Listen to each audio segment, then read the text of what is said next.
জীবনে যতদিন শুক্রবার পাবেন 4টা আমল করতে ভুল করবেন না।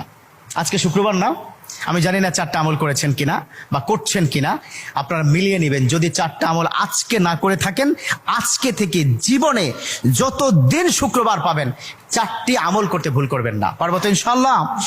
ইনশাআল্লাহ। 1, দুরূদ পড়া। আমার বিশ্বনবী দুরূদ সম্পর্কে কত অসাধারণ কথা বলেছেন। একজন সাহাবা এসে বললেন, ইলা রাসূলুল্লাহ সাল্লাল্লাহু আলাইহি ওয়াসাল্লাম, ও নবী, আমি যদি আপনার প্রতি দিনের 1/3 ধরে দুরূদ শরীফ পড়ি আমি কি নিয়ামত পাবো?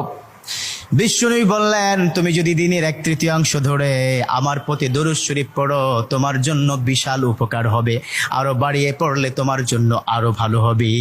সাহাবা মহা খুশি হয়ে গেলেন, ইয়া রাসূলুল্লাহ, আমি দিনের অর্ধেক সময় জুড়ে যদি আপনার প্রতি দুরূদ শরীফ পড়ি তাহলে কি হবে? বিশ্বনবী বললেন, এটা বিশাল